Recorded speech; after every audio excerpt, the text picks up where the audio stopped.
Hello friends and welcome to the Exams Made Simple, and we are back again with the Hindu complete newspaper analysis for 9th of November 2020। तो 9 नवंबर 2020 का the Hindu newspaper analysis देखेंगे।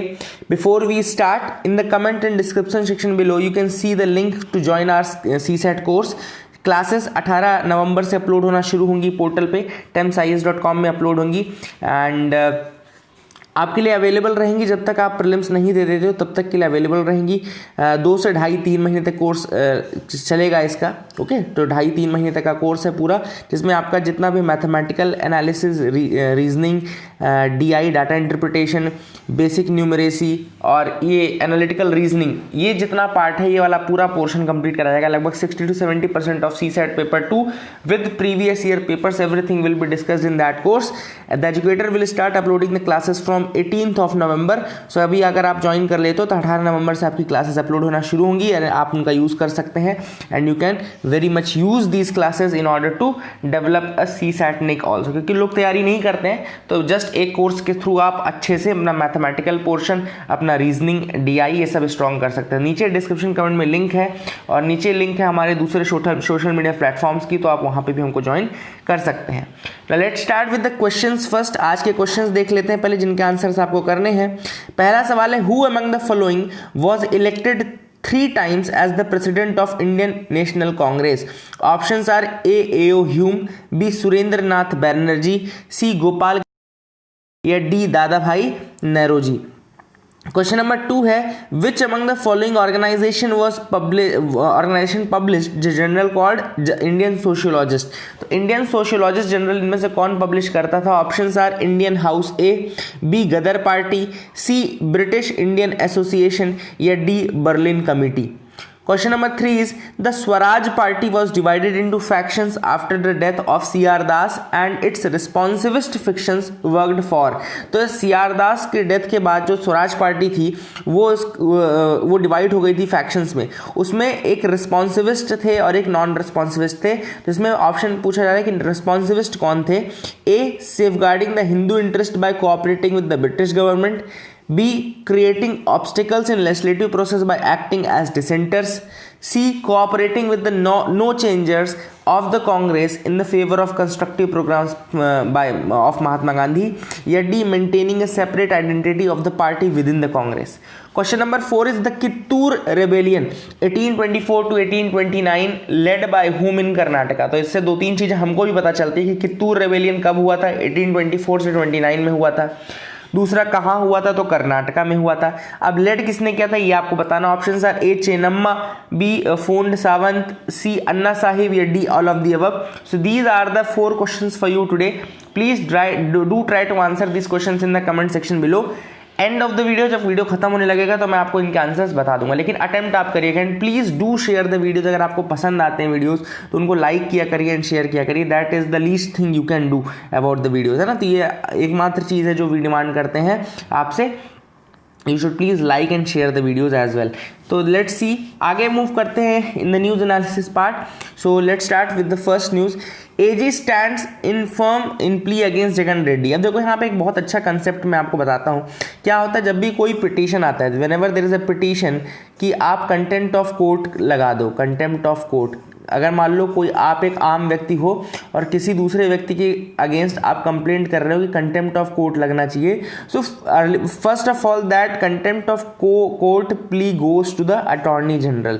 तो attorney general के पास जाती है और अटॉर्नी जनरल उसको कंसेंट देता है कि whether that should be accepted और not as a contempt of court proceeding. तो उसको एक्सेप्ट करना है कि नहीं करना है, पहले वो अटॉर्नी जनरल डिसाइड करता है। और अटॉर्नी जनरल जब डिसाइड करता है उसके बाद वो कंटेम्प्ट ऑफ कोर्ट के लिए जाती है।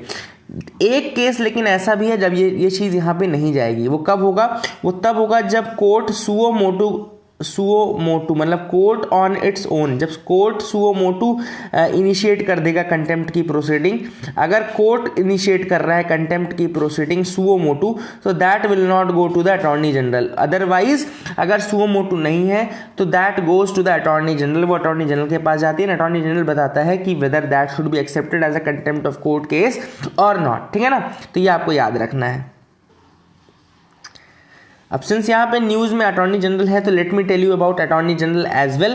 देखो अटॉर्नी जनरल जो होती है that is a very key position, attorney general is a very key position and it is a part of union executive. AG is the highest law officer of the country. अगर आपसे बोला जाए तो AG जो है वो highest law officer of the country होता है। आर्टिकल 76 जो है इंडियन कॉन्स्टिट्यूशन का that provides for the office of attorney general. Attorney general का आर्टिकल अगर आपसे कॉन्स्टिट्यूशन में पूछ रहे हैं तो आर्टिकल 76 है। अपॉइंटमेंट एंड एलिजिबिलिटी की बात की जाए तो एजी जो है it is appointed by the president on the advice of the government. President के एडवाइस में अपॉइंट किया जाता है, appointed by the president on the advice of the government, sorry government के एडवाइस में प्रेसिडेंट के द्वारा अपॉइंट किया जाता है। एंड ही और she must be a person qualified to be appointed as a जज ऑफ सुप्रीम कोर्ट। उसकी क्वालिफिकेशन में ये होना चाहिए कि he should be qualified to become the जज of the supreme court, that is she must be a citizen of India, must have been जज of some high court for 5 years or an advocate in some high court for 10 years with an eminent jurist in the opinion of the president or an eminent jurist in the eyes of the president। तो ये कुछ conditions है जो कि attorney general बनने के लिए जरूरी है। टर्म ऑफ ऑफिस अगर आपसे कोई पूछे तो कोई फिक्स टर्म नहीं होता because he is on the pleasure of the president. Okay, his term is decided on the pleasure of the president. Removal क्या है? Procedures and grounds for the removal of AG are not stated in the constitution. Constitution में कोई भी procedure या कोई भी grounds नहीं state किए गए हैं कि एजी को कब रिमूव किया जा सकता है। मतलब कि क्या है कि ये it is solely on the pleasure of the president. He, she or holds office during the pleasure of the president, may be removed by the president any time। कभी भी प्रेसिडेंट अगर चाहे तो इनको रिमूव कर सकता है। तो these are the things which you should remember, ठीक है ना। अब इनके ड्यूटीज एंड फंक्शंस में क्या चीजें आती हैं? So to give advice to the government of India upon legal matters which are referred to him और her by the president, to perform such other duties of legal character that are assigned to him और her by the president, to appear on behalf of the government of India in all the cases of the Supreme Court or in any case in High Court in which government of India is concerned, to represent government of India in any reference made by the President to the Supreme Court under Article 143। Article 143 क्या है? जिसमें president जो है वो supreme court से consultation करता है ना। In any constitutional case supreme court से कंसल्टेशन कर सकता है प्रेसिडेंट, वो आर्टिकल 143 है। उसके रेफरेंस में भी अगर कोई मीटिंग करनी है सुप्रीम कोर्ट के साथ तो वो अटॉर्नी जनरल ही करता है on behalf of the president, ठीक है ना। राइट्स एंड लिमिटेशंस की अगर बात करें तो इसके पास राइट होता है to speak and take part in the proceedings of both the houses of the parliament. Parliament के दोनों हाउस में ये टेक पार्ट कर सकता है, राइट टू स्पीक होता है इसके पास, है ना। ये सारी चीजें होती है। या ज्वाइंट सिटिंग में भी टेक पार्ट कर सकता है एंड वहां पर भी बोल सकता है in any of the committee, ठीक है। याद रखिएगा, but without a right to vote. लेकिन ऐसी कंडीशन में उसका राइट टू वोट नहीं रहता है, ऐसी कंडीशन में उसका राइट टू वोट नहीं रहता है। He or she enjoys all the privileges and immunities that are available to the member of the parliament. He or she does not fall in the category of government servant। ये याद रखिएगा कि ये government servant की category में नहीं fall करता है। And he or she is not debarred from private legal practice। He or she is not debarred from any private legal practice। He should not advise or hold a brief against the government of India। ये इसको याद रखने वाली चीज है। इसके अलावा solicitor general of India and additional solicitor general of India assists the AG in fulfilment of the official responsibilities, ठीक है ना। याद रखिएगा, ऐसे स्टेट में एजी के करस्पॉन्डिंग जो ऑफिस होता है वो एडवोकेट जनरल कहलाता है, that is known as advocate general 165। याद रखिएगा, आर्टिकल 165 एडवोकेट जनरल का आर्टिकल है, करस्पॉन्डिंग ऑफिस है to the attorney general of India. So this was the news. पूरा मैंने आपको बेसिक अटॉर्नी जनरल बता दिया, पूरा चैप्टर कंप्लीट हो गया आपका जो लक्ष्मीकांत में दिया हुआ है, ठीक है ना। No relief for Delhi from severe air quality. तो हम सफर सिस्टम का अगर देखें, सफर यानी state of air quality and weather forecasting and research. याद रखिएगा, system of air quality and weather forecasting and research, इसको सफर बोलते हैं। और यहाँ पे ये पता चला है कि जो एयर क्वालिटी है बहुत ज़्यादा पुअर स्टेट में थी, सीवियर स्टेट में थी in the capital Delhi. And इसमें जो कंट्रीब्यूशन था, इसमें जो बर्निंग ऑफ फार्म फायर्स था उसका कंट्रीब्यूशन 29% था to the air pollution of the national capital region. NCR का जो पोल्यूशन था उसमें 29% कंट्रीब्यूशन इसी का था। और मैंने पहले भी आपको बताया हुआ है, जैसे बेसिक फैक्ट्स तो मैंने आपको बताया कि 6 कैटेगरीज होती हैं, गुड मॉडरेटली, ये सब गुड मॉडरेट और poor, very poor and severe, ये कंडीशन 6 अलग अलग कैटेगरीज होती हैं। 8 पॉल्यूटेंट्स होते हैं जो कि एयर क्वालिटी इंडेक्स इंडेक्स के अंतर्गत मेजर किए जाते हैं। एयर क्वालिटी इंडेक्स CPCB यानी सेंट्रल पोल्यूशन कंट्रोल बोर्ड निकालता है, और सेंट्रल पोल्यूशन कंट्रोल बोर्ड 1974 के water pollution prevention and control of act से बना था, और 1981 के air pollution prevention control act को इसके अंतर्गत समाहित किया गया है। 8 पॉल्यूटेंट्स कौन कौन से हैं? NO2, SO2 यानी कि नाइट्रोजन ऑक्साइड, सल्फर डाइऑक्साइड, और आपका O3 ozone, CO carbon monoxide, NH3 ammonia, PB यानी कि लेड, PM 2.5 यानी पर्टिकुलेट मैटर जिसके 2.5 से कम साइज की है, एंड PM 10। तो these are the 8 pollutants which are there under the air quality index. ये भी आप याद रख सकते हैं। These are something very very important. I hope you got clarity. System of air quality and weather forecasting and research याद रखिएगा, IITM Pune, Indian institute of tropical meteorology जिसने किसको बनाया है, CPCB इसके थ्रू रिकॉर्ड करता है। 24/7 एयर क्वालिटी मेजर की जाती है, and 72 hour advanced weather forecasting भी आप इसके थ्रू कर सकते हैं। तो these are the things which we can do from this.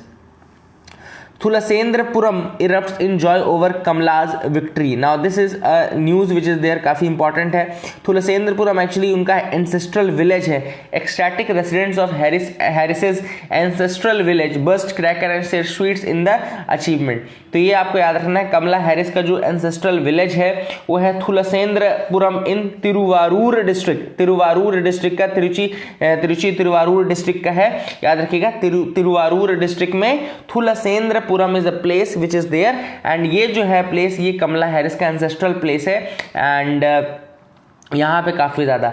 और ट्रेडिशनल कोलम जो कि बनाया जाता है, कोलम्स यानी रंगोली टाइप की जो बनाई जाती है घरों के सामने, kolams are there which are drawn in front of the houses were larger and more colourful with captions hailing the victor. देखो यहाँ लिखा हुआ है ना, द ट्रेडिशनल कोलम्स। तो अगर आपसे पूछा जाए कि कोलम होता क्या है, तो ये कोलम जो है आपका बेसिकली वही है, आपका रंगोली ही है। कंगना रनौत की बहन रंगोली नहीं, ये वो दूसरे वाले रंगोली है, तो इसको भी आप याद रख सकते हैं, ठीक है ना। So this is another thing which is there, and ये आप याद रखिएगा, ठीक है। आगे मूव करते हैं, देखते हैं और क्या इंपॉर्टेंट न्यूज आइटम्स है जिसके बारे में हमको डिस्कस करना है। तो you can move with me. Thulasendrapuram Thiruvarur district जरूर याद रखना। This is something which can be asked, पूछा जा सकता है ऐसा, है ना। आगे मूव करते हैं, देखते हैं और क्या इंपॉर्टेंट न्यूज आइटम्स है। यू कैन मूव विद मी। और काफ़ी अच्छी न्यूज़ आइटम्स हैं, काफ़ी अच्छे आर्टिकल्स हैं, सारी चीज़ें हम डिस्कस करेंगे in detail, don't worry about that. TSR government gets praise and aid for the Namami Gange project. अभी TSR गवर्नमेंट क्या है, ये त्रिवेंद्र सिंह रावत गवर्नमेंट है, ठीक है ना। त्रिवेंद्र सिंह रावत गवर्नमेंट कहाँ पर है, तो ये उत्तराखंड में है। तो उत्तराखंड में है ये, देखो यहाँ पे लिखा हुआ है, बहुत सारी चीज़ें लिखी हुई हैं, ठीक है।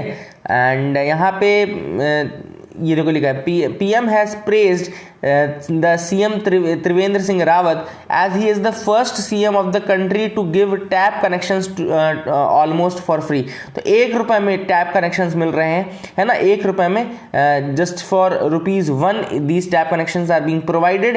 एंड ये देखो यहाँ पे लिखा हुआ है, TSR government tap connection for charge of just ₹1 per connection in the state. तो ये पहले chief minister in the country to give tap connections to almost free. तो ये this is the thing which is something very important, काफ़ी ज़्यादा बड़ा है, काफ़ी बड़ा अचीवमेंट है, ठीक है ना। और Rishikesh Karnaprayag railway track is being completed in 2025। तो ये भी है कि ऋषिकेश कर्णप्रयाग की रेलवे लाइन को भी का काम भी चल रहा है, वो कंप्लीट होने वाला है कर्णप्रयाग वाले रीजन में, है ना। तो ये भी आपको याद रखना है। अब देखो यहाँ पे कर्णप्रयाग का नाम आया तो मैं एक बहुत अच्छी चीज़ आपको बताता हूँ, शायद आपको पता हो, शायद आपको ना पता हो। अगर नहीं पता तो आप इसके बाद आप कभी कंफ्यूज नहीं होंगे इस चीज़ में। लेट मी टेल यू, देखो ये प्रयाग काफ़ी इंपॉर्टेंट है, लोग भूल जाते हैं। तो यहाँ मैंने कोड बनाया था, DAV पाक के बाद मर गया, ठीक है ना। क्या हुआ था कि DAV जो था, यानी कि जो DAV मूवमेंट चल रहा था एक पहले, वो पाकिस्तान बनने के बाद लगभग ख़त्म हो गया था, ठीक है। तो इसके लिए मैंने लिखा है DAV पाक के बाद मर गया, ठीक है।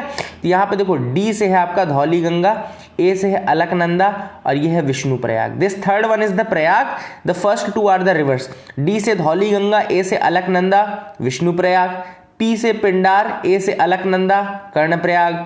B से आपका भगीरथी, एंड A से आपका अलकनंदा, ये आपका देवप्रयाग। एंड एम से आपका मंदाकिनी, ए से Alaknanda, Rudraprayag. So these are the 4 important Prayags, और उनकी जो नदियां हैं वो ये सारा एक कोड के थ्रू आप याद रख सकते हैं। डीएवी पाक के बाद मर गया। So this is a simple code to remember these 4 Prayags and उनकी रिवर्स, जो मिलने वाली रिवर्स है, ठीक है ना। आगे मूव करते हैं। Guwahati zoo new home to rescue exotic animals. तो यहाँ पे नॉन एशियन एक्सोटिक एनिमल्स जो हैं, जो कि रेस्क्यूड किए गए हैं from the crammed cages smuggled in the Myanmar, have found a home. तो कुछ नॉन एशियन एक्सोटिक एनिमल्स हैं जिनको कि रेस्क्यू किया गया था from the crammed cages smuggled in the Myanmar reason.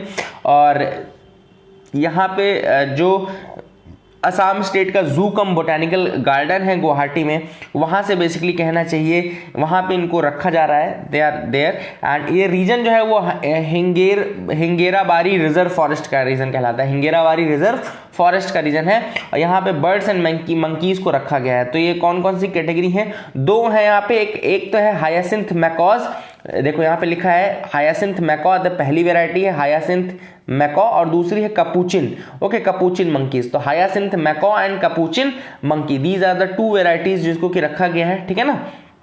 Hyacinth macaw and capuchin monkey, तो birds and monkeys की एक कैटेगरीज है जिनको कि रखा जा रहा है, हायासिंथ मैकॉ एंड उसके अलावा कपूचिन मंकी। तो बर्ड्स एंड मंकीज की ये वैरायटीज हैं जिनको कि रखा जा रहा है and in the Guwahati Assam region, Hingerabari forest reserve region, ठीक है ना। आगे आते हैं एडिटोरियल सेक्शन में, जिनमें हमको डिस्कस करना है एडिटोरियल। सारे एडिटोरियल इंपॉर्टेंट है, हम डिस्कस करेंगे एक एक करके। पहला है इंडिया एंड बाइडेन। तो इंडिया और बाइडेन के ऊपर ये लिखा गया है, यूएस पॉलिसी में see more consistency without dependence on personalized summits. तो ये ऑथर ने लिखा है इंडिया और यूएसए के रिलेशंस के ऊपर after coming of the Joe Biden government, ठीक है ना। और ऑथर ने कहा है कि India is preparing for the new US administration. अगर आपने देखा हो तो तैयारियां शुरू हो गई हैं for the new US administration, ठीक है ना। अब यहाँ पे देखो ऑथर ने लिखा था external affairs minister's snub to the democrat led house foreign affairs committee and the invitation to senior Trump officials for 2+2 talks just before the US elections played into an impression that New Delhi was expecting a Trump win। अब यहाँ पे कुछ author ने instances ऐसे बताए जिसमें ऐसा लगता है कि India was hoping for a Trump win. India को ऐसा लग रहा था कि डोनाल्ड ट्रम्प दोबारा जीतेंगे, चाहे वो प्राइम मिनिस्टर मोदी की ह्यूस्टन रैली आपने देखा हो, हाउडी मोदी वाला कैंपेन देखा हो, यहाँ पे भी कहीं ना कहीं उन्होंने वहाँ के वोटर्स की थी कि डोनाल्ड ट्रंप को वोट किया जाए, ठीक है ना। तो there were things like this कि डोनाल्ड ट्रंप, लेकिन ऐसा हर जगह होता है, ऐसा नहीं होता कि कोई प्रेजेंट गवर्नमेंट की वैल्यू ना करे। तो ये कोई वो वाली बात नहीं है, डिप्लोमेसी की बात है, ये हर जगह होता है। लेकिन अब हमको ये कोशिश करनी है कि हम जो यूएस इंडिया के रिलेशनशिप है उनको और ज़्यादा स्ट्रैटेजिक टाइज का रूप दे, उनको और ज़्यादा कंफर्टिंग पोजीशन पे रखें और उसको और ज़्यादा स्ट्रैटेजिक और उसको और ज़्यादा स्ट्रेंथफुल बनाए और ज़्यादा मजबूत बनाए, ठीक है ना। ऑथर ने कहा कि यूएस का पहली प्रायोरिटी भी फॉरेन पॉलिसी नहीं होगा, क्योंकि कोरोना वायरस के पैंडेमिक के कारण बहुत सारे डेथ्स हो चुके हैं और बहुत सारी चीज़ें हैं। तो अभी तो सबसे पहले है कि कोरोना वायरस के इफेक्ट से निकला जाए, वो उसको हील किया जाए, ठीक है ना। उसके बाद वो आगे शायद जो ट्रम्प एरा की पॉलिसीज थी उनको रिवर्स करने का काम भी करेंगे।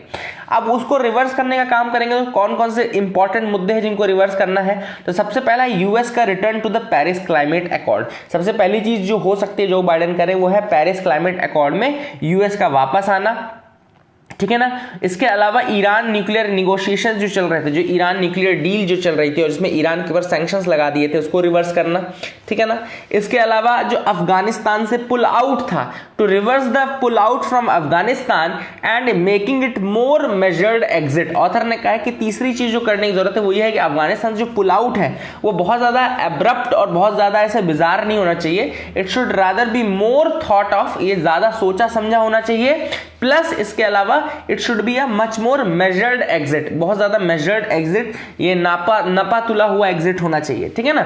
On China he is likely to adopt a less confrontational attitude while maintaining a pushback. तो चाइना के मुद्दे पे उन्होंने उनके लिए ये सोचा जा रहा है कि लेस कन्फ्रंटेशनल एटीट्यूड, जैसे डोनाल्ड ट्रंप का जो एटीट्यूड था वो काफी ज्यादा कन्फ्रंटेशनल था, मतलब कि वो लड़ाई करने के मूड से ही बैठते थे, है ना। लेकिन हो सकता है जो बाइडेन का जो मूड रहेगा it will be less confrontational and he will no doubt press a hard nerve on the issues of human rights. लेकिन एक मुद्दा है जहां पर कि वो ह्यूमन राइट्स के इश्यूज पे he will be pressing hard.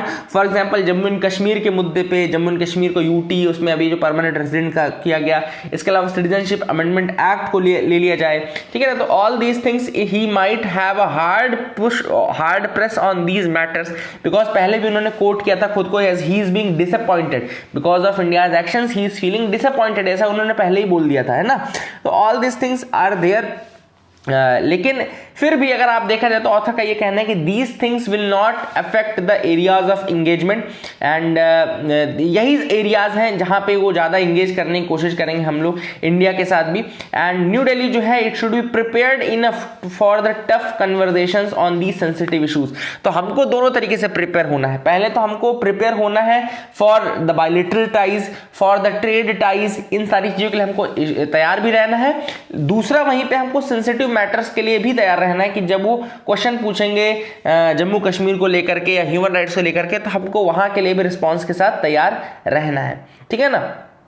सो ये ऑथर ने यहाँ पे कहा है कि we should have a great relationship with the Joe Biden government, लेकिन उसके लिए हमको भी कुछ तैयारियां करनी पड़ेंगी। So this is what the author says.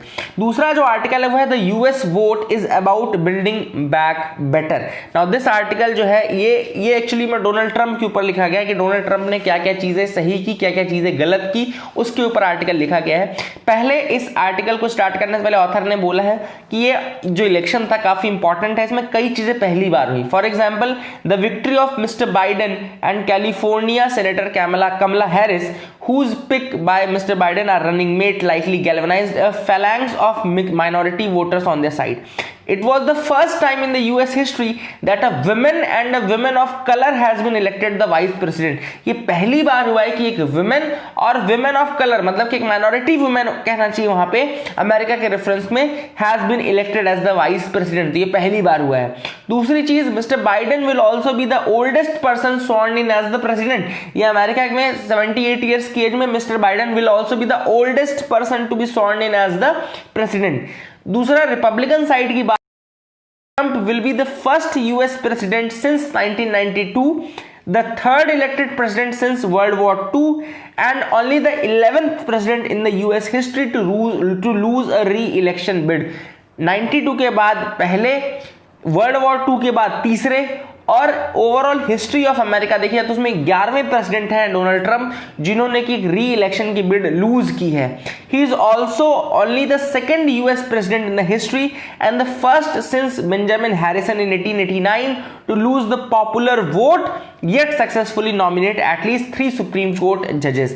So he is only the second US president in the history and first since Benjamin Harrison in 1889 to lose the popular vote and yet successfully nominate at least 3 Supreme Court justices. तो ये कुछ चीजें हैं जो कि आप याद रख सकते हैं first in the case of US election, ठीक है ना, चाहे वो डेमोक्रेट का साइड हो चाहे वो रिपब्लिकन्स का साइड हो, मैंने आपको बता दिया। इसके बाद जो ऑथर आते हैं डोनाल्ड ट्रंप के एडमिनिस्ट्रेशन के ऊपर। डोनाल्ड ट्रंप के एडमिनिस्ट्रेशन में कुछ चीजें हुई जैसे कि he tightened the screws on the immigration system. Immigration के ऊपर उन्होंने काफी ज्यादा स्क्रू टाइट कर दिए। न केवल जो माइग्रेशन हो रहा था फ्रॉम मैक्सिको या कुछ ऐसी कंट्री से, बल्कि जो कोविड उसके जो आपका H1B वीजा के कारण जो हो रहा था, जॉब्स के लिए हो रहा था, उनके ऊपर भी काफी रिस्ट्रिक्शंस उन्होंने लगाई, ठीक है ना। दूसरा, जॉब लॉसेज जो हो रहे थे because of the covid pandemic, उसको भी रोकने के लिए उन्होंने बहुत सारे ग्रीन कार्ड होल्डर्स इन सबको बहुत सारे रिस्ट्रिक्शंस वहां पे उन्होंने लगाए। वीजा इश्यूएंस में काफी ज्यादा वहां पे रिस्ट्रिक्शंस लगाए गए, ठीक है ना। और अमेरिका फॉर अमेरिकन्स की पॉलिसी तो आपको पता ही है। तो इसका मतलब क्या है, जो अमेरिका फॉर अमेरिकन्स है, ये जो उनकी पॉलिसी है, it is actually a rejection of the multilateralism. America for Americans जैसे ही आप बोलते हो तो it is actually your rejection of multilateralism and you are becoming in favour of bilateralism और आइसोलेशनलिज्म, ठीक है ना। तो वही ऑथर ने कहा है कि जब आप मल्टीलेटरलिज्म को रिजेक्ट करते हो तो इसका मतलब है कि आप बाइलेटरलिज्म और आइसोलेशनिज्म को फेवर कर रहे हो, ठीक है ना। तो ये भी आप लिख सकते हैं कि डोनाल्ड ट्रंप की गवर्नमेंट जो थी वो मल्टीलेटरलिज्म के अपोज थी, प्रोटेक्शनिज्म, बाइलेटरलिज्म एंड आइसोलेशनिज्म के फेवर में थी, ठीक है ना। इसके अलावा ऑथर ने यह भी कहा है कि जैसे डोनाल्ड ट्रंप जो है वो पेरिस क्लाइमेट डील से बाहर हो गए, ईरान न्यूक्लियर फ्रीज एग्रीमेंट में चले गए, मतलब कि ईरान की न्यूक्लियर डील जो थी उसको फ्रीज कर दिया और ईरान के ऊपर सैंक्शंस लगा दिए। Intermediate range nuclear force treaty से बाहर आने की बात कहने लगे। ट्रांस पैसिफिक पार्टनरशिप टीपीपी से तो बाहर आ ही गए। North American free trade agreement से बाहर आ गए, ठीक है ना। डब्ल्यूटीओ को उन्होंने बोला कि सही नहीं चल रहा है, डब्ल्यूटीओ की पावर वैसे भी आप सबको पता है वीक चल रही है। फिर इसके अलावा यूएनएसको को छोड़ दिया, डब्ल्यूएचओ की उन्होंने फंडिंग बंद कर दी। So these are the things which were being done in the Donald Trump administration, and यहां पे इन सबको रिवर्स करने की जरूरत है कहीं ना कहीं। तो वही चीज ऑथर ने यहां पे बोली है कि क्या क्या डिसीजंस थे जो ये थे। कहां पे फेल हुए डोनाल्ड ट्रंप, अगर आपने देखा हो तो डोनाल्ड ट्रंप फेल हुए एसीए, यानी कि जो वहां पे एक एक्ट फॉर मतलब जो केयर के लिए एक्ट है ना, उसको अफोर्डेबल केयर एक्ट बोलते हैं इसको। तो अफोर्डेबल जो केयर है, हेल्थ केयर और ये सब चीजें इनके में हॉलो आउट रह गए, उनके जो जितने भी उनके वादे थे। Then blowback from China and other nations in response to his tariff maneuvers, there was a blowback from China as well, उसको कंट्रोल करने में काफी ज्यादा दिक्कत आई हुई। देन मैक्सिको में जो वॉल बनाने का उन्होंने प्रपोजल दिया, वहां पे फंडिंग ही नहीं मिली, उनको पैसा ही नहीं मिला कहीं से, ठीक है ना। And the lowest point in his term in office came arguably when he was impeached in the house of representatives. ना केवल इतना बल्कि he was also impeached in the house of representatives for abuse of power and obstruction of Congress. तो ये जो था ये lowest point था in the presidency of Donald Trump, जो कि आया देखने को, जो कि मिला, ठीक है ना। Then there was a death of unarmed African Americans at the hand of law enforcement, and ये जब चीजें हुई तो काफी ज्यादा रेशियल टेंशंस वहां पे डेवलप हो गए थे, सोशल हार्मनी जो थी काफी ज्यादा वीक हो गई थी। So all these were the instances जबकि डोनाल्ड ट्रंप का गवर्नमेंट जो था that was not up to the mark, that was not up to the point, और यहाँ पे काफी ज्यादा स्टम्बल कर रहे डोनाल्ड ट्रंप, काफी ज्यादा स्टम्बल कर गए यहाँ पे, ठीक है ना। तो ये भी ऑथर ने यहाँ पे बताया इन सारी चीजों को। अब ऑथर ने वही कहा कि जब बिडेन एंड हैरिस आए हैं तो ये काफ़ी ज़्यादा एक प्लूरलिस्टिक विजन लेकर के आए होंगे, एक मल्टीलेटरलिज्म का विजन लेकर के आए होंगे, एंड दीज डिसीजंस जो कि सही नहीं बैठे हैं in the Donald Trump administration, they might be aligning them in line now.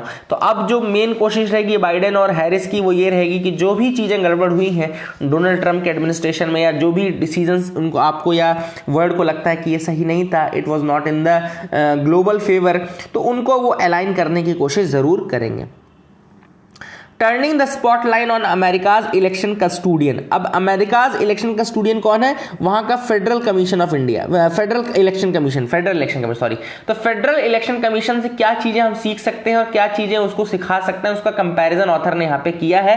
सबसे पहला जो है ऑथर ने बोला है कि फेडरल इलेक्शन कमीशन जो है ये बहुत कम न्यूज में रहता है। अगर आपने देखा हो तो इलेक्शन कमीशन ऑफ इंडिया बहुत ज्यादा न्यूज में रहता है, लेकिन फेडरल कमीशन जो है, फेडरल इलेक्शन कमीशन, वो इतना ज्यादा न्यूज में नहीं रहता है। तो क्या रीजन है? तो इसका सबसे बड़ा रीजन तो ये है कि फेडरल इलेक्शन कमीशन जो है it is very narrow, it has a narrower mandate than India's election commission. India का जो इलेक्शन कमीशन है उसके पास बहुत ज्यादा पावर है और बहुत ज्यादा उसका बहुत ब्रॉड मैंडेट है। वहीं पे अगर आप देखें तो फेडरल इलेक्शन कमीशन का जो मैंडेट है इट इज मच नैरोअर, ठीक है, इट इज मच नैरोअर। और फेडरल इलेक्शन कमीशन एस्टैब्लिश हुआ था, बहुत रिसेंटली एस्टैब्लिश किया गया था, 1975 इट ओपनड इट्स डोर। तो 1975 में ही इसने अपने डोर खोले हैं, and with the special mandate to regulate the campaign finance issues. तो कैंपेन के फाइनेंस इश्यूज को रेगुलेट करने के लिए 1975 में ही इसको एस्टैब्लिश किया गया था। तो कंपैरेटिवली रीसेंट है। अगर इंडिया का इलेक्शन कमीशन देखा जाए तो काफी पुराना 1950s के टाइम का है, ठीक है ना। तो ये एक डिफरेंस है कि बहुत नैरो मैंडेट है फेडरल इलेक्शन कमीशन का। दूसरा, ये कंपैरेटिवली न्यूअर है, काफी नया है ये, अगर आप इंडिया के इलेक्शन कमीशन से इसको कंपेयर करें तो, ठीक है ना। ऑथर ने अब ये कहा है कि जो there is a comparison made. अब ऑथर ने कहा है, देखो, the federal election commission is led by 6 commissioners. एक रीजन और ये है कि इसमें 6 कमिश्नर्स होते हैं। The post of commissioners are suppose to be equally shared by the Democrats and the Republicans. अब ये जो 6 कमिश्नर्स हैं इनको इक्वली शेयर करना है, मतलब कि 3 रिपब्लिकन्स एंड 3 डेमोक्रेट्स होने चाहिए, ठीक है ना।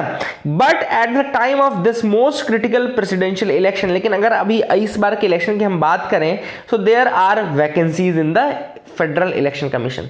तो देखो, जब ये इतना ज्यादा इंपॉर्टेंट इलेक्शन आया, प्रेसिडेंशियल इलेक्शन आया, तो उस टाइम पे हम क्या देखते हैं कि अभी भी वैकेंसीज हैं, मतलब कि जो फेडरल इलेक्शन कमीशन है उसमें वैकेंसीज देखने को मिली। अब जब वैकेंसीज देखने को मिल रही हैं तो कोरम ही नहीं बन पाया। कोरम कितने का चाहिए? कम से कम 4 मेंबर्स का कोरम होता है, अगर 4 होंगे तभी कोई डिसीजन लिया जाएगा। तो इफेक्टिवली अगर देखा जाए तो कोई भी ऑर्डर फेडरल इलेक्शन कमीशन ने नहीं पास किया है सिंस अगस्त 2019। अगस्त 2019 के बाद कोई भी डिसीजन फेडरल इलेक्शन कमीशन में नहीं पास किया गया।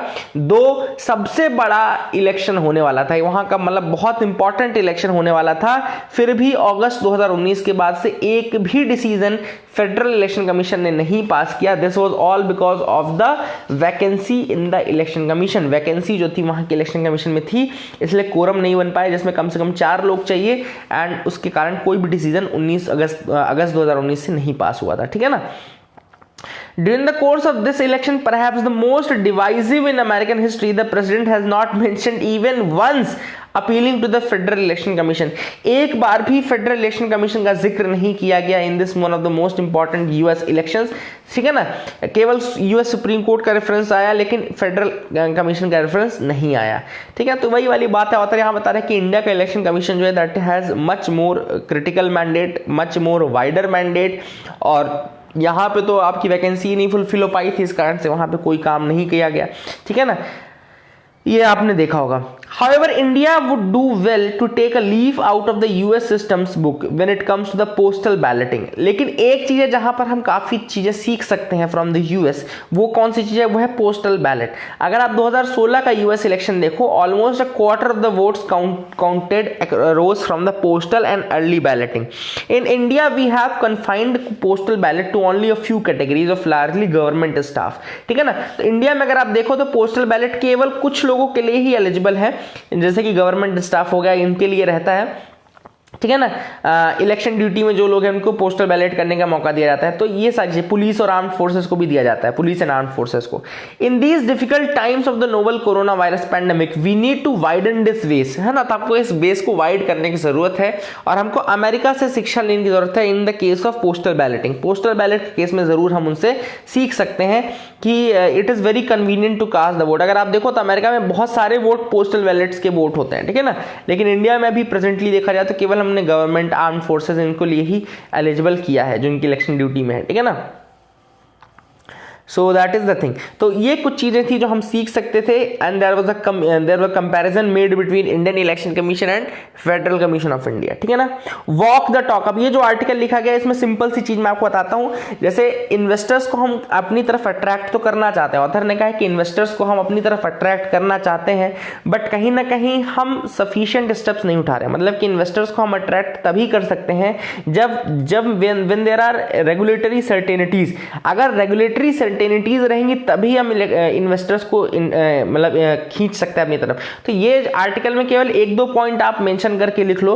क्या मेंशन करके लिख लो कि हमको सिंपल सी बात है कि जो भी पॉलिसीज बनाएं, रेगुलेटरी पॉलिसीज जो भी बनाएं, उसमें हमको एक फिक्सनेस चाहिए, एक सर्टेनिटी चाहिए, ताकि ऐसा ना हो कि आज कुछ पॉलिसी है कल कुछ और पॉलिसी। जैसे वोडाफोन का टैक्स केस हो गया, तो ये सब चीजें जब इन्वेस्टर्स देखते हैं तो दे आर ऑफन कि उनको इन्वेस्ट करने में डर लगता है कि यार इस कंट्री की पॉलिसीज बहुत ज्यादा स्टेबल नहीं है, तो हम यहाँ पे क्यों इन्वेस्ट करें। तो ऑथर ने बोला कि इंडिया में अभी जब प्राइम मिनिस्टर अपील कर रहे थे तो he said that India is the country जहां पे आपको रिटर्न्स विद रिलायबिलिटी मिलेंगे, डिमांड विद डेमोक्रेसी। ये लाइन लिख लो और इसको आंसर राइटिंग में जरूर यूज करना। Returns with reliability, demand with democracy, stability with sustainability and growth with green approach. तो ये आपको 4 चीजें याद रख लेना, इसको लिख लो। ये प्राइम मिनिस्टर ने बोली है तो काफी इंपॉर्टेंट भी है, और दूसरी चीज अच्छी चीज बोली, इसको आप आंसर राइटिंग में यूज करोगे तो अच्छा लगेगा।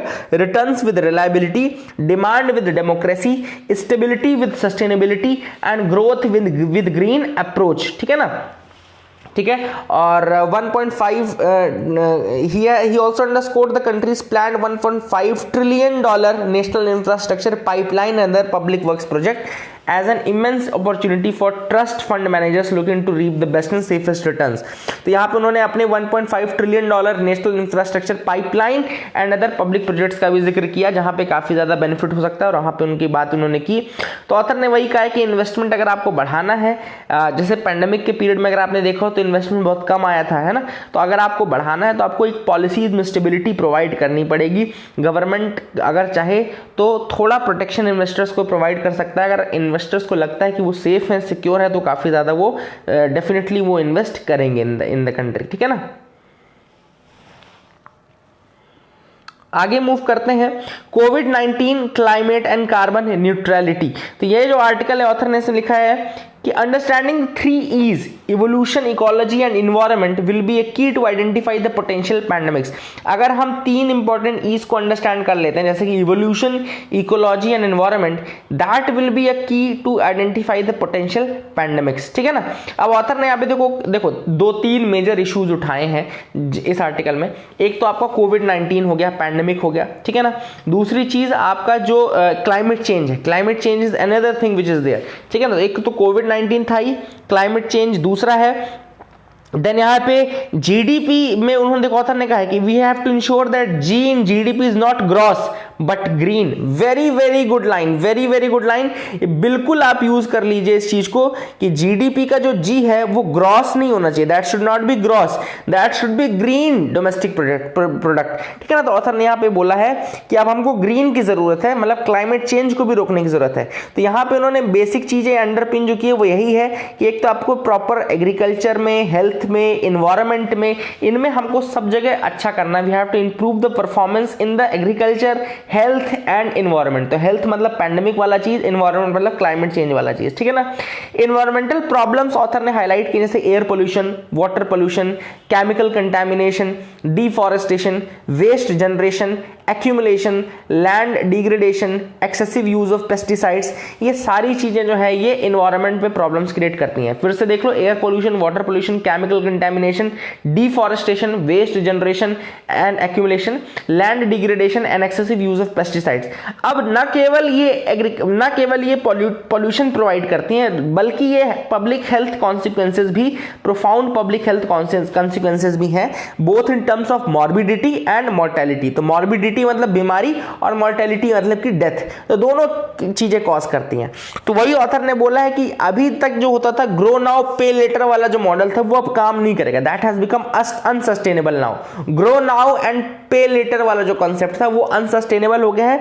अब आपको ये देखना है कि आपको वो स्टेप्स उठाने हैं which are good not only for the economy, which are good not only for your health but also for the environment, also for your health. मतलब कि केवल इकोनॉमिक बेनिफिट्स नहीं देखने आपको, अब आपको हेल्थ के और इन्वायरमेंट के भी बेनिफिट्स देखने हैं। इसीलिए ऑथर ने ऊपर कहा है कि अब जरूरत है ग्रॉस डोमेस्टिक प्रोडक्ट की नहीं, अब आपको ग्रीन डोमेस्टिक प्रोडक्ट की जरूरत है, मतलब ग्रॉस से ग्रीन में आना है, ठीक है ना। ऑथर ने कहा कि अभी एक रिपोर्ट आई थी मिनिस्ट्री ऑफ अर्थ साइंसेस की, जिसको assessment of climate change over the Indian region कहते हैं। It is an excellent and up to date analysis that deserves wider debate and discussion. तो ऑथर ने कहा कि मिनिस्ट्री ऑफ अर्थ साइंसेस की report है assessment of climate change over the Indian region. तो अगर आपसे कोई पूछे कि assessment of climate change over the Indian region किसकी रिपोर्ट है, तो मिनिस्ट्री ऑफ अर्थ साइंसेस की रिपोर्ट है, ठीक है ना। तो इसमें बेसिकली वही क्लाइमेट चेंज के इंपैक्ट के बारे में बताया गया है। अगर अब कंटिन्यूड एमिशन होता रहा ग्रीन हाउस गैसेस का तो उसका क्या नेगेटिव इंपैक्ट है, वो सारी चीजें बताई गई हैं। ऑथर ने कहा अमेरिका का स्टेट है कैलिफोर्निया का, जो कि वर्ल्ड का 5th largest economy in itself है, world's 5th largest economy in itself है। It was the first to commit itself to carbon neutrality. ये पहला था जिसने कहा था कि कार्बन न्यूट्रलिटी अचीव करेगा। उसके बाद बहुत सारे और लोगों ने कहा। कैलिफोर्निया ने 2045 तक की डेडलाइन दी है कार्बन न्यूट्रलिटी की, यूरोपियन यूनियन ने 2050 की दे दी, फिर चाइना ने 2020 में भी 2060 की कार्बन न्यूट्रलिटी की deadline they the. Japan and south Korea ने भी कहा कि हम भी करेंगे 2050 तक, 2050 तक, like EU. India too has begun thinking very seriously about its level of ambition in this regard. India भी बहुत सीरियस है और बहुत जल्दी कोई डेडलाइन दे देगा। And we can not always hide behind the fact that our per capita emission will continue to be low, that is obvious given the continued increase in the denominator.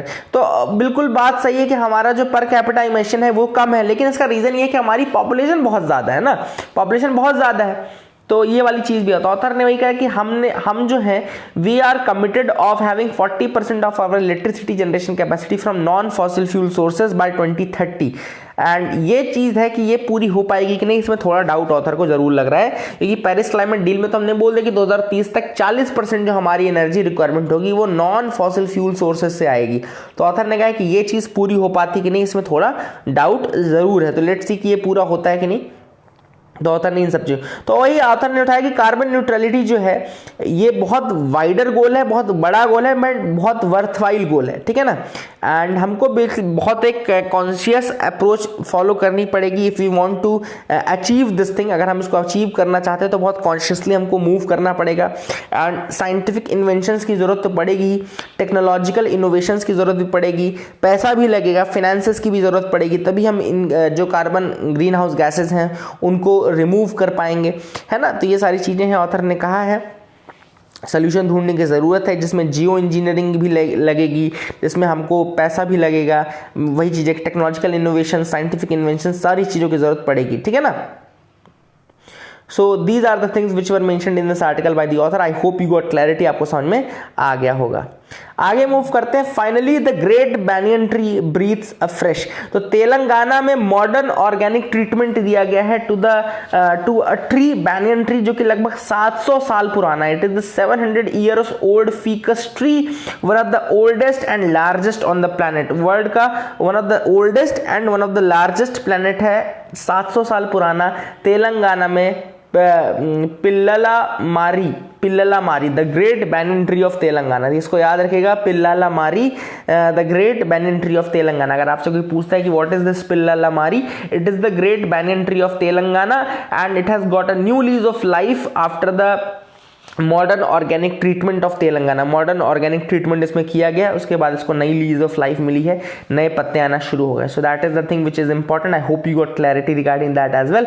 आगे move करते हैं। Experts want more US actions on climate. तो Biden ने promise किया है कि वो Paris treaty में वापस आ जाएंगे, तो ठीक है, लेकिन सिर्फ इस प्रॉमिस से काम नहीं चलेगा कि आप पेरिस ट्रीटी में वापस आ जाएंगे, आपको और ज्यादा करने की जरूरत है। ऑथर ने वही चीज मेंशन की है कि several developed countries including United kingdom, Japan, European union, इन्होंने सबने अपना डेडलाइन बता दिया है कि 2050 तक हम अपने कार्बन न्यूट्रल हो जाएंगे।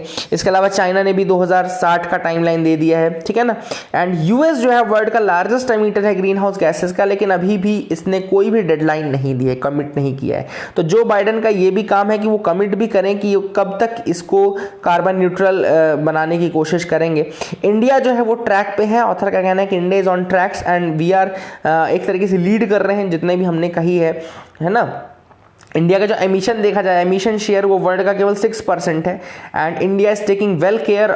जैसे कि हम BS6 में मूव कर गए, we have converted our vehicles to BS6 in standards, we have reduced our emissions, we have prepared land restoration plans. ये सारी चीजें हमने कहीं ना कहीं की है। India should urge the Biden administration to adopt climate change goals that place it on the path of less than 2 degree centigrade warming targets. तो India should urge the Biden administration to adopt, मतलब Biden administration को जरूरत है कि वो 2 degree से कम करने के लिए कुछ थोड़ा मूव करें। India is the only G20 country whose Paris pledges for 2030 place it on a 2 degree centigrade pathway. India एकमात्र G20 कंट्री है जिसके पेरिस प्लेजेस जो हैं वो 2030 तक इंडिया को 2 डिग्री सेंटीग्रेड के पाथ में रखती हैं। तो आपको बताना है कि G20 कंट्रीज हैं कौन कौन सी, which are the G20 countries, ठीक है ना। आगे मूव करते हैं, देखते हैं और इंपॉर्टेंट क्या है आपके लिए। क्वेश्चन ये है कि जो नेशनल डिफेंस कॉलेज है वो कहाँ पर है, ठीक है। नेशनल डिफेंस कॉलेज कहाँ पर है और कब बनाया गया, तो where is the national defence college and where when was it formed. अब यहाँ पे दिख रहा है टिग्रे क्राइसिस अभी रिप्लेसेस टॉप ऑफिशियल। तो इथियोपिया में बेसिकली एक रीजन है, टिग्रे नाम का रीजन है। जैसे इथियोपिया का अगर आप मैप देखोगे ना, तो जो सबसे नदर्न मोस्ट पार्ट है वहाँ पे टिग्रे नाम का रीजन है। एक्चुअली जो ये डिस्प्यूट चल रहा है, जो इशू चल रहा है, वो ये चल रहा है कि टिग्रे रीजन जो है वो काफ़ी ज़्यादा वेल ऑफ रीजन था, काफ़ी ज़्यादा रिच रीजन था इथियोपिया का। लेकिन जब से अभी अहमद की जो गवर्नमेंट आई है उसके बाद से टिग्रे में क्राइसिस शुरू हो गए हैं। प्लस टिग्रे में अभी इलेक्शन जब हुए तो उसके बाद वहाँ पे उस इलेक्शन को भी उन्होंने बोला कि बहुत सारा गलत किया गया था इलेक्शन में और उन्होंने अनकॉन्स्टिट्यूशनल घोषित कर दिया था वहाँ की जनता ने, इस कारण से वहाँ पे काफ़ी ज़्यादा इशू चल रहे हैं, ठीक है ना। तो टिग्रे क्राइसिस आपको याद रखना है कि टिग्रे एक रिच रीजन था, लेकिन अभी अहमद के आने के बाद से वो रीजन सही से प्रॉस्पर नहीं कर रहा है, and because of that issues ये सारे इशूज़ आने लगे वहाँ पे। मैप ऑफ द डे में आज का जो मैप मैं आपको बताऊंगा वो है आपका यूएसए का, जो मैं कल आपको दिखाने वाला था लेकिन नहीं दिखा पाया था। थोड़ा सा देखो यहाँ पे ऊपर कनाडा दिख रहा है आपको, यहाँ 5 लेक्स जो है हमने दिखा था, सुपीरियर, मिशिगन, ह्यूरॉन, एरी, ओंटारियो, ये 5 लेक्स वाला रीजन है। सबसे ऊपर देखो, अगर आप देखें सबसे ऊपर वाले रीजन में, तो let me show you some important one. देख यहाँ पे जैसे ये वाला जो पार्ट है ये वॉशिंगटन है, this is Washington, then Montana, North Dakota, Minnesota. नाम याद रखो, थोड़ा थोड़ा याद रखना, जैसे ये न्यूयॉर्क यहाँ पर है, लाई करता है, Oregon, Idaho, Wyoming, south Dakota, Nebraska, Iowa, Wisconsin, Michigan वाला रीजन यहाँ पर है। देन आपका कैलिफोर्निया ये वाला पार्ट है, तो कैलिफोर्निया भी पार्ट भी याद रखना, थोड़ा सा आपको ये भी याद रहेगा कि कहाँ पर देखा था। अच्छा यहाँ देखा था, कैलिफोर्निया वाला रीजन ये है। नेवाडा है, उटा है, कोलोराडो बीच में है, बिल्कुल कोलोराडो यहाँ है, कैंसस है, मिसूरी है, कैंसस मिसूरी, इलिनॉइस है, इंडियाना, ओहायो, एंड यहाँ का Pennsylvania, West Virginia, Kentucky, Virginia, ये कुछ इंपॉर्टेंट है वहाँ पे आप देख सकते हैं। और जैसे ये भी पूछता है, कई बार पूछ सकता है, जैसे फ्लोरिडा, जैसे फ्लोरिडा ये बिल्कुल लास्ट में पूछ जो निकली है, मैंने कल भी बताया था आपको, फ्लोरिडा जहाँ पूछ निकली हुई है फ्लोरिडा है, ये बड़ा है। यहाँ पे देखो टेक्सास ये थोड़ा है, लुइजियाना, देन यहाँ पे Mississippi, Alabama, Georgia, South Carolina, North Carolina, Tennessee, Arkansas, Oklahoma, New Mexico, Arizona. ये ओकलहोमा जो है, लुइजियाना जो है, मिसिसिपी जो है, अलाबामा जो है, ये वाले रीजन्स थे जहाँ पर आपका सिविल राइट्स जो मूवमेंट था वो काफ़ी ज़्यादा एक्टिव था, वहाँ पे काफ़ी ज़्यादा स्टार्ट हुआ था। वाटर बॉडीज में देखो पैसिफिक ओशन है ही आपका, मैक्सिको की इधर गल्फ ऑफ मैक्सिको है, फ्लोरिडा की इधर अटलांटिक ओशन है। वाशिंगटन डीसी, अगर आप कंफ्यूज रहते हैं कहाँ पर है, तो ये वाला जो रीजन है वाशिंगटन डीसी इधर है और कैलिफोर्निया इधर है, ये वाला रीजन कैलिफोर्निया का है, तो कंफ्यूज मत होना, आपको पता होना चाहिए। और न्यूयॉर्क आपका ये वाशिंगटन के जस्ट ऊपर, देखो न्यूयॉर्क है, न्यूयॉर्क वाशिंगटन के जस्ट ऊपर है, और ये आपका मैसाचुसेट्स है, यहाँ पे मैसाचुसेट्स भी है, ठीक है ना। तो ये मैंने आपको मैप इसलिए दिखाया कि ओवरऑल थोड़ा सा आइडिया होना चाहिए आपको अमेरिका का भी। देखो अब मैं थोड़ा से बड़े लेवल पे आपको दिखाता हूँ कुछ चीज़ें, जैसे ये याद रखिएगा, फ्लोरिडा याद रखिएगा, कैलिफोर्निया इंपॉर्टेंट है याद रखिएगा, वाशिंगटन डीसी याद रखिएगा, न्यूयॉर्क याद रखिएगा, पता होना चाहिए। ये रोड आइलैंड देखो यहाँ पर है, याद रखना। फिर यहाँ पे ये नेब्रास्का और मेन बताया था आपको मैं कल की एक्सेप्शन होते थे, ये देखो मेन यहाँ पर है और आपका इधर साइड नेब्रास्का इधर साइड है, ठीक है। तो ये मेन वाला जो रीजन है ये आपका एक एक्सेप्शंस में आता है, मतलब कि जो नॉर्मल प्रोसेस फॉलो होती है वो नहीं होती है। नेब्रास्का में भी यही होता है, मेन और नेब्रास्का में थोड़ा अलग प्रोसेस होती है इलेक्शन की, बाकी जगह सेम होती है। टेक्सास हो गया, ये बड़ा है, टेक्सास काफ़ी बड़ा है, सबसे बड़ा है टेक्सास है। फिर ये मोंटाना भी उसके बाद काफ़ी बड़ा है। देन ये बीच में कोलोराडो आता है, एंड मिजूरी, ये मिजूरी है, ठीक है। और मिसिसिपी, अलाबामा ये भी याद रख सकते हैं। इडाहो ये है, नॉर्थ डकोटा ऊपर है, मिन्नासोटा ऊपर है, मिन्नासोटा ये मिशिगन है।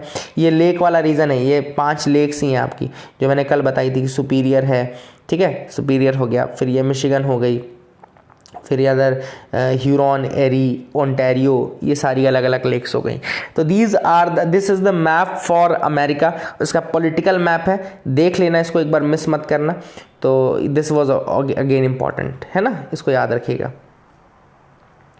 So this was something which you can remember, I hope you will remember this. और एक बार रिवीजन कर लेते हैं चीज़ों का। तो मैप में हमने देखा यूएसए का मैप पॉलिटिकल, इसके बाद हमने जब न्यूज़ एनालिसिस पार्ट में आए थे तो हमने टिग्रे क्राइसिस के बारे में जाना। टिग्रे जैसे मैं आपको एक बार बता देता हूँ, देखो दिखा तो नहीं पाऊंगा, लेकिन ऐसे मान लो इस तरह का इथियोपिया का मैप होगा ना, तो उसमें बहुत सारे रीजन्स में डिवाइडेड है, इथियोपिया भी इस तरीके से अलग अलग रीजन्स हैं ऐसे ऐसे। तो ये जो नॉर्थ वाला पार्ट में जो रीजन है यहाँ पे है टिग्रे, आपका नॉर्थ वाले पार्ट में आपका टिग्रे है, और ये रीजन काफ़ी रिच रीजन था। और let me show you the map once, कल मैंने वैसे पढ़ाया, इंडियन एक्सप्रेस में कल पढ़ाया है, वहीं से मैं आपको ये देखो, ये आपके लिए मैप मैंने खोल दिया इसको। तो ये आपको दिख रहा है ऊपर, ये इथियोपिया का मैप है, एडिस अबाबा कैपिटल। ये देखो नॉर्थ में बिल्कुल टिग्रे रीजन जो कि एरिथ्रिया से डायरेक्ट बॉर्डर टच होता है। तो ये भी आप मैप याद रखेगा कि ये एरिथ्रिया से डायरेक्टली जो हॉर्न ऑफ अफ्रीका है उसमें 4 कंट्रीज में बताई थी, है ना, बताई थी ना आपको 4 कंट्री है, इथियोपिया, एरिथ्रिया, जिबूती एंड सोमालिया, अलग अलग 4 कंट्रीज हैं। तो यहाँ पे एरिथ्रिया से टिग्रे रीजन डायरेक्टली टच होता है और इधर साइड वाटर बॉडी में रेड सी आपकी आती है। फिर ये जिबूती वाला रीजन देखो, ये जिबूती वाला रीजन भी है यहाँ पे, ठीक है ना, तो इसको भी याद रखिएगा। गल्फ ऑफ एडन यहाँ पे लाई करता है, इथियोपिया के इधर साइड गल्फ ऑफ एडन भी लाई करता है। सोमालिया ये है, सोमालिया है, जिबूती है, एरिथ्रिया है और इथियोपिया तो ये खुद ही है, ठीक है, तो ये आप याद रखिएगा। तो टिग्रे रीजन में आपको इसलिए दिखा रहा था ताकि आपको पता रहे कि कहाँ पे एक्चुअली डिस्प्यूट हुआ है और कहाँ पे क्या है। तो ये आपने डिस्कस किया। इसके अलावा हमने डिस्कस किया regarding the US actions on climate change, क्या क्या ज़रूरत है वो हमने डिस्कस किया पूरा। इसके अलावा हमने डिस्कस किया पिल्लामारी के बारे में जो कि ग्रेट बैरियर एंट्री है तेलंगाना का, उसके बारे में डिस्कस किया। एडिटोरियल्स में हमने डिस्कस किया कोविड-19, क्लाइमेट, कार्बन न्यूट्रलिटी के बारे में। उसके अलावा हमने देखा कि यूएस का जो फेडरल इलेक्शन कमीशन है और इंडिया का इलेक्शन कमीशन ऑफ इंडिया, उसमें क्या कंपैरिजन किया, क्या हम सीख सकते हैं। पोस्टल बैलेट के बारे में हमने जाना कि हम सीख सकते हैं। फिर यूएस में डोनाल्ड ट्रंप के गवर्नमेंट में क्या क्या पॉलिसीज़ थी, किस तरीके से उनको रिवर्स किया जाएगा वो देखा हमने। इंडिया के लिए बाइडेन क्या होल्ड करते हैं वो देखा। देन गुवाहाटी जू देखा, उसमें बर्ड एंड मंकी की कैटेगरी 2 स्पीशीज़ के बारे में जाना है। एक तो हायासिंथ मैकॉ देखा, दूसरा आपका कपूचिन मंकी, ये दोनों मंकीज़ हैं, तो ये हमने देखा। और इसके अलावा TSR यानी त्रिवेंद्र सिंह रावत गवर्नमेंट के बारे में हमने जाना कि किस तरीके से टैप जो कनेक्शन है वो 1 रुपये में वो प्रोवाइड करना शुरू कर चुके हैं। So that is another thing which is important. Then हमने ये देखा कि दिल्ली की एयर क्वालिटी के बारे में, एयर क्वालिटी इंडेक्स के बारे में। थुलसेंद्रपुरम, आपको बताना है कि थुलसेंद्रपुरम कौन से स्टेट में आता है। तुरवारूर डिस्ट्रिक्ट मैंने आपको बताया, तो आपको बताना है स्टेट कौन सा है, कौन सा स्टेट लगता है थुलसेंद्रपुरम का। That is a question to you. AG attorney general पूरा हमने पढ़ा, पूरी चीज़ें हमने जानी और 4 क्वेश्चन मैंने आपसे पूछे थे जिनके अब आंसर्स मैं आपको बताता हूँ। पहला क्वेश्चन था कौन था INC का प्रेसिडेंट 3 बार इलेक्ट हुआ, तो दादा भाई नारोजी हैं। इंडियन सोशलॉजिस्ट जर्नल कौन पब्लिश करता था, तो इंडिया हाउस करता था। स्वराज पार्टी में जो रिस्पॉन्सिविस्ट थे उसमें अगर आप देखें तो safeguarding the Hindu interest by cooperating with the British government.